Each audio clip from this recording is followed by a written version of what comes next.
ओम शांति। 25 अप्रैल 2026। बाबा के महावाक्य।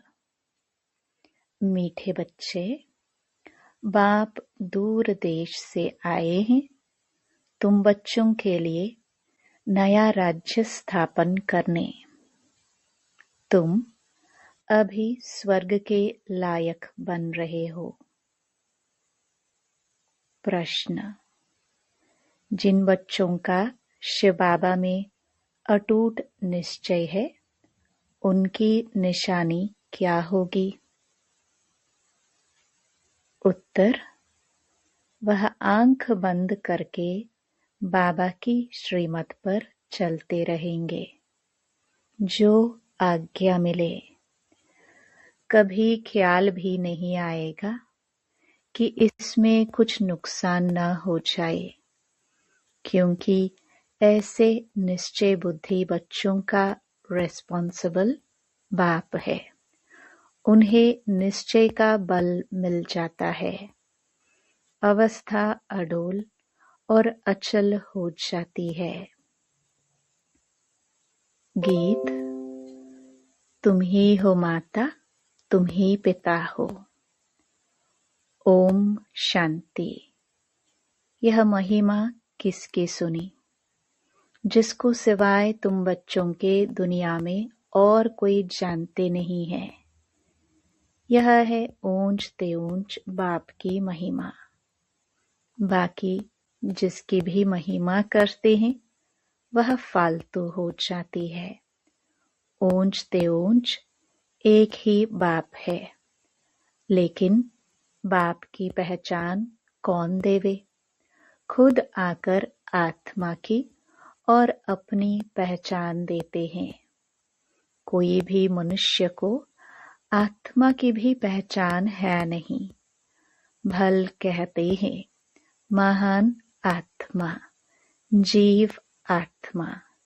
शरीर जब छूट जाता है तो कहते आत्मा निकल जाती है। शरीर मुर्दा हो जाता है। आत्मा अविनाशी है, वह कभी खत्म नहीं होती। आत्मा जो स्टार मिसल है, वह अति सूक्ष्म है। इन आंखों से देखने में नहीं आती है। कर्तव्य सब आत्मा करती है, परंतु घड़ी घड़ी देह अभिमान में आ जाते हैं तो कहते हैं मैं फलाना हूँ, मैं यह करता हूँ। वास्तव में करती सब आत्मा है। शरीर तो ऑर्गन्स हैं। यह साधु आदि भी जानते हैं कि आत्मा बहुत सूक्ष्म है, जो भ्रुकुटी के बीच में रहती है, परंतु उनको यह ज्ञान नहीं है कि आत्मा में यह पाठ बजाने के संस्कार हैं। कोई कहते आत्मा में संस्कार होते नहीं, आत्मा निर्लेप है। कोई कहते संस्कार अनुसार जन्म मिलता है। मतभेद बहुत है। यह भी किसको पता नहीं कि कौन सी आत्माएं 84 जन्म लेती हैं। तुम जानते हो कि सूर्यवंशियों को ही 84 का चक्कर लगाना पड़ता है। आत्मा ही 84 का चक्कर लगाए पतित बनती है। उनको अब पावन कौन बनाए? पतित पावन ऊंच ते ऊंच एक ही बाप है। उनकी महिमा सबसे ऊंच है। 84 जन्म सब तो नहीं लेते। पीछे आने वाले तो 84 जन्म ले ना सके। सब इकट्ठे तो नहीं आते हैं। जो पहले पहले सतयुग में आएंगे, सूर्यवंशी राजे और प्रजा, उन्हों के 84 जन्म होते हैं। पीछे तो मनुष्यों की बहुत वृद्धि होती है ना। फिर कोई के 83, कोई के 80 जन्म होते हैं। वहां सतयुग में तो पूरी 150 वर्ष आयु होती है। कोई जल्दी मर ना सके, यह बातें बाप ही बैठ समझाते हैं। अब कोई परमपिता परमात्मा को नहीं जानते हैं। बाप कहते हैं कि जैसे तुम्हारी आत्मा है वैसे मेरी भी आत्मा है। तुम सिर्फ जन्म मरण में आते हो, मैं नहीं आता हूँ। मुझे बुलाते भी तब हैं जब पतित बनते हैं। जब बहुत दुखी हो जाते हैं तब बुलाते हैं। इस समय तुम बच्चों को शबाबा पढ़ा रहे हैं।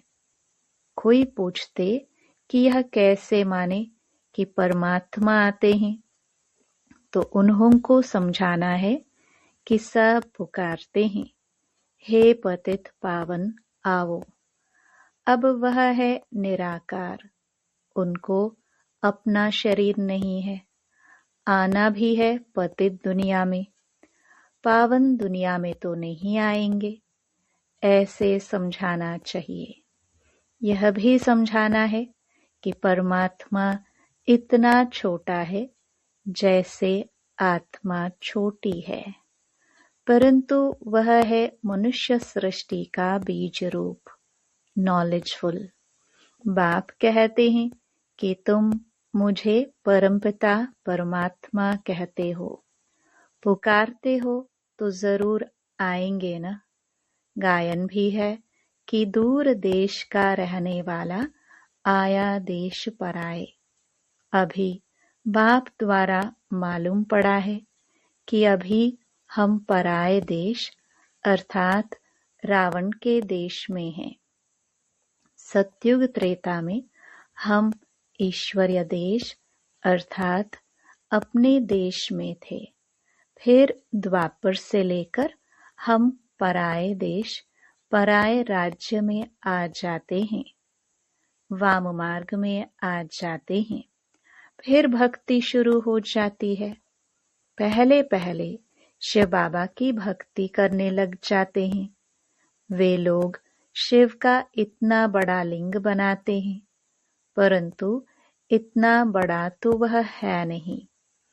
अभी तुमने समझा है कि आत्मा और परमात्मा में क्या फर्क है। वह नॉलेजफुल, सदा पावन, सुख का सागर, आनंद का सागर है। वह परम आत्मा की महिमा है ना। अब बुलाते हैं कि हे पतित पावन आओ। वह है परम पिता जो कल्प कल्प आते हैं। दूर देश के रहने वाले मुसाफिर को बुलाते हैं, उनकी महिमा गाते हैं। ब्रह्मा सरस्वती को तो बुलाते नहीं हैं। पुकारते हैं निराकार परमात्मा को। आत्मा बुलाती है कि दूर देश के रहने वाले अब आओ देश पर आए, क्योंकि सब पतित बन चुके हैं। मैं भी आऊंगा तब जब रावण राज्य खत्म होना होगा। मैं आता भी हूँ संगम युगे, यह किसको भी पता नहीं है। कहते भी है कि वह परम आत्मा बिंदी है। आजकल फिर कहते हैं आत्मा सो परमात्मा, परमात्मा सो आत्मा। आत्मा सो परमात्मा हो ना सके। आत्मा परमात्मा दोनों अलग अलग हैं। रूप दोनों का एक जैसा है, परंतु आत्मा पतित बनती है। 84 जन्मों का पाठ बजाना पड़ता है। परमात्मा जन्म मरण रहित है। अगर आत्मा सो परमात्मा कहते तो क्या सतो प्रधान परमात्मा तमो प्रधान में आते हैं? नहीं, यह तो हो ना सके। बाप कहते हैं कि मैं आता हूँ सर्व आत्माओं की सर्विस करने। मेरा जन्म भी नहीं कहा जाता। मैं आता ही हूँ नरकवासियों को स्वर्गवासी बनाने। पराये देश में आए हैं अपना स्वर्ग स्थापन करने। बाप ही आकर हमको स्वर्ग का लायक बनाते हैं। यह भी समझाया है कि और आत्माओं का पाठ अपना अपना है। परमात्मा जन्म मरण रहित है। आते भी जरूर हैं, तब तो शिवरात्रि मनाते हैं, लेकिन वह कब आए या कोई नहीं जानते। ऐसे ही शिव जयंती मनाते आए हैं। जरूर संगम पर आए होंगे स्वर्ग स्थापन करने। पतितों को पावन बनाने जरूर संगम पर आएंगे ना। मनुष्य सृष्टि है स्वर्ग। कहते हैं पतित पावन आवो, फिर जरूर पतित दुनिया के विनाश का समय होगा, तब ही पावन दुनिया स्थापन करेंगे। युगे युगे तो नहीं आते। बाप कहते हैं मुझे संगम पर ही आकर पतित दुनिया को पावन बनाना है। यह पराये देश है, रावण का देश है। परंतु यह कोई मनुष्य थोड़े जानते कि रावण का राज्य चल रहा है। कब से यह रावण राज्य शुरू हुआ, कुछ भी पता नहीं। पहली पहली मुख्य बात आत्मा और परमात्मा का राज समझाना है। फिर समझाना है कि वह कल्प के संगम युग पर आते हैं पावन बनाने। यह काम उनका ही है, न कि श्री कृष्ण का। श्री कृष्ण तो खुद ही 84 जन्म ले नीचे उतरते हैं। सूर्यवंशी सब नीचे उतरते हैं। झाड़ आधा ताजा आधा पुराना थोड़े होगा। जड़जड़ीभूत अवस्था सबकी होती है। कल्प की आयु का भी मनुष्यों को पता नहीं है। शास्त्रों में लंबी चौड़ी आयु दे दी है। यह बाप ही बैठ समझाते हैं। इसमें और प्रश्न उठ न सके। रचता बाप सच ही बोलते हैं। हम इतने बीके हैं, सब मानते हैं, तो जरूर है तब तो मानते हैं। आगे चल जब निश्चय होगा तो समझ में भी आ जाएगा। पहले पहले मनुष्यों को यह समझाना है कि परमपिता परमात्मा निराकार दूर देश से आए हैं। परंतु किस शरीर में आए, सूक्ष्म वतन में आकर क्या करेंगे। जरूर यहाँ आना पड़े। प्रजापिता ब्रह्मा भी यहाँ चाहिए। ब्रह्मा कौन है, यह भी बाप बैठ समझाते हैं। जिसमें प्रवेश किया है वह अपने जन्मों को नहीं जानते थे, तो बच्चे भी नहीं जानते थे। बच्चे भी तब बनते जब मैं एडॉप्ट करता हूँ। मैं इन साकार सहित बच्चों को समझाता हूँ कि क्या तुम अपने जन्मों को भूल गए हो। अभी सृष्टि का चक्र पूरा होता है, फिर रिपीट होगा। मैं आया हूँ पावन बनाने के लिए, राजयोग सिखाने। पावन बनने का और कोई रास्ता नहीं है। अगर यह राज मनुष्य जानते तो गंगा आदि पर स्नान करने, मेले आदि पर जाते नहीं।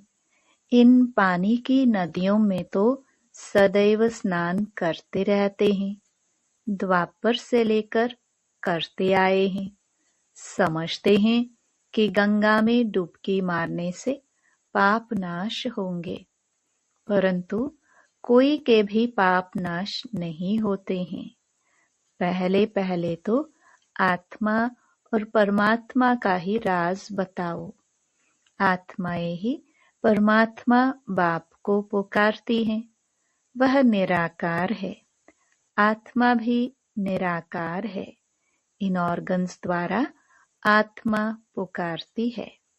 भक्ति के बाद भगवान को आना है, यह भी ड्रामा में पार्ट है। बाप कहते हैं मुझे नई दुनिया स्थापन करने आना पड़ता है।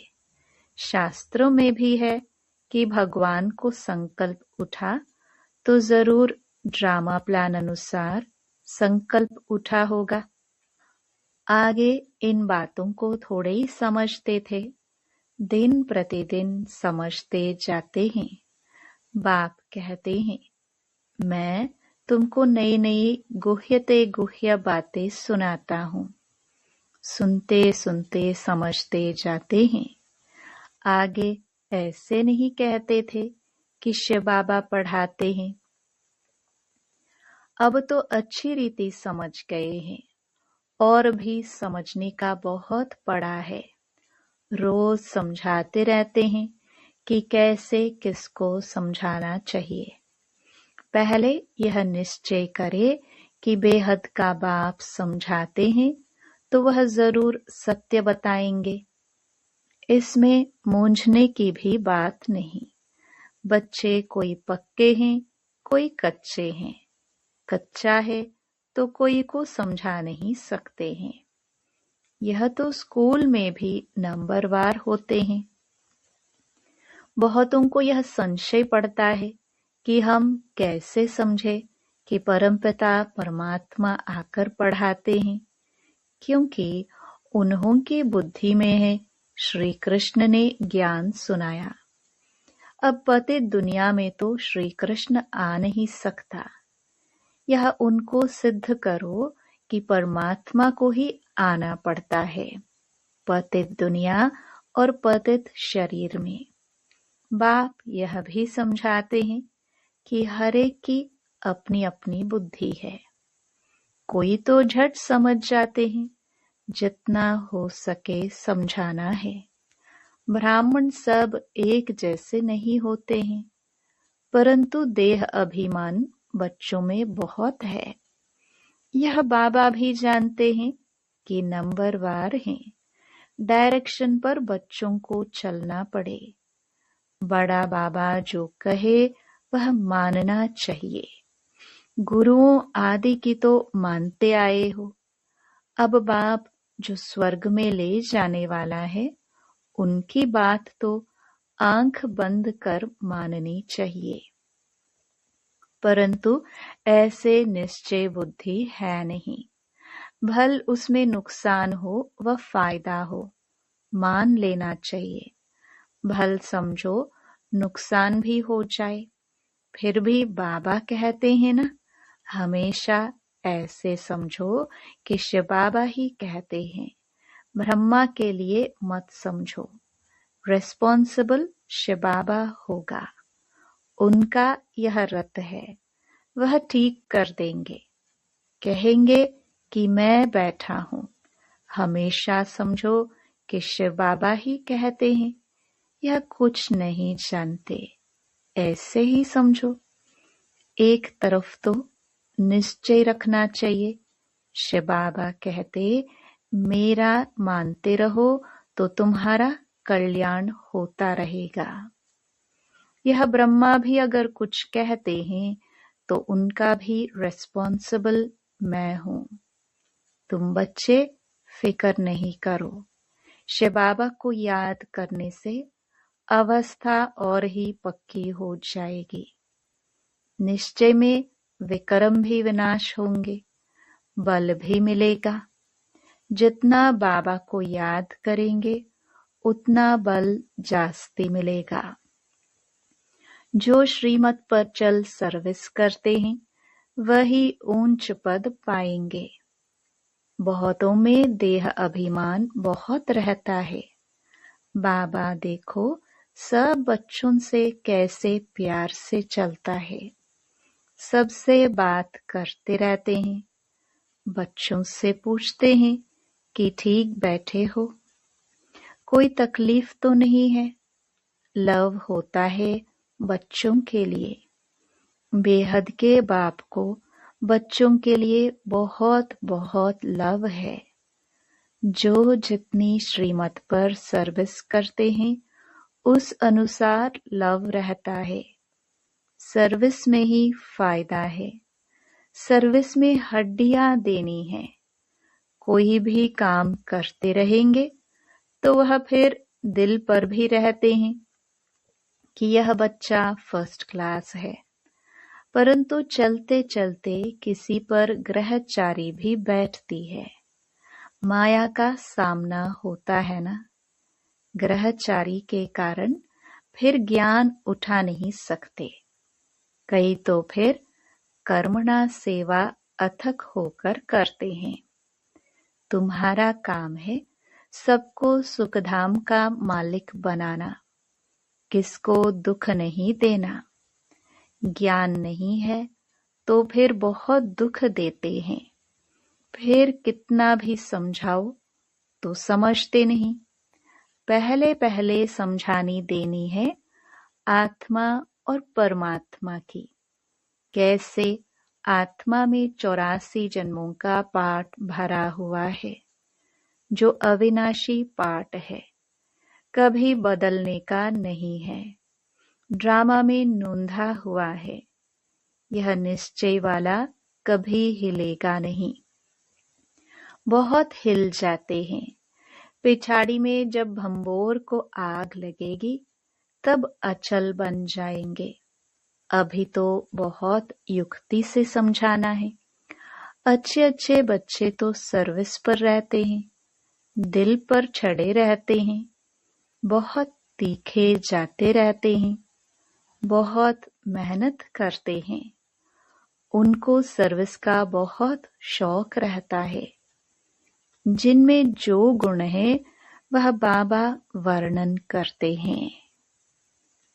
अच्छा, मीठे मीठे सिखिलदे बच्चों प्रति माता पिता बाप दादा का याद प्यार और गुड मॉर्निंग। रूहानी बाप की रूहानी बच्चों को नमस्ते। धारणा के लिए मुख्य सार। पहला, सर्विस में हड्डियां देनी है। किसी भी बात में संशय नहीं उठाना है। सबको सर्विस से सुख देना है, दुख नहीं। दूसरा, निश्चय के बल से अपनी अवस्था को अडोल बनाना है। जो श्रीमत मिलती है उसमें कल्याण समाया हुआ है, क्योंकि रेस्पॉन्सिबल बाप है, इसलिए फिक्र नहीं करना है। वरदान। योग युक्त स्थिति द्वारा सूक्ष्म व कड़े बंधनों को क्रॉस करने वाले बंधन मुक्त भव।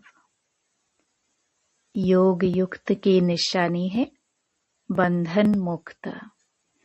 योग युक्त बनने में सबसे बड़ा अंतिम बंधन है स्वयं को समझदार समझकर श्रीमत को अपने बुद्धि की कमाल समझना, अर्थात श्रीमत में अपनी बुद्धि मिक्स करना, जिसे बुद्धि का अभिमान कहा जाता है। दूसरा, जब कभी कोई कमजोरी का इशारा देता है अथवा बुराई करता है, यदि उस समय जरा भी व्यर्थ संकल्प चला तो भी बंधन है। जब इन बंधनों को क्रॉस कर हार जीत निंदा स्तुति में समान स्थिति बनाओ, तब कहेंगे संपूर्ण बंधन मुक्त। स्लोगन। पहले सोचना फिर करना, यही ज्ञानी तु आत्मा का गुण है। ये अव्यक्त इशारे। महान बनने के लिए मधुरता और नम्रता का गुण धारण करो। जैसे अनजान बच्चा नुकसान वाली चीज को खिलौना समझता है तो उसे कुछ देकर छुड़ाना पड़ता है। ऐसे जो अल्पकाल का मान शान व अल्पकाल की इच्छा रखते हैं, उन्हें मान देकर स्वयं निर्माण बन जाओ। उस समय यदि उन्हें शिक्षा देंगे तो टकराव पैदा होगा। इसलिए ऐसे समय पर युक्तियुक्त चलन से, परोपकारी बन क्षमा भाव से, सम्मान देकर पहले उन्हें समझदार बनाओ, जिससे वह स्वयं महसूस करे कि यह बात नुकसान कारक है। ओम शांति।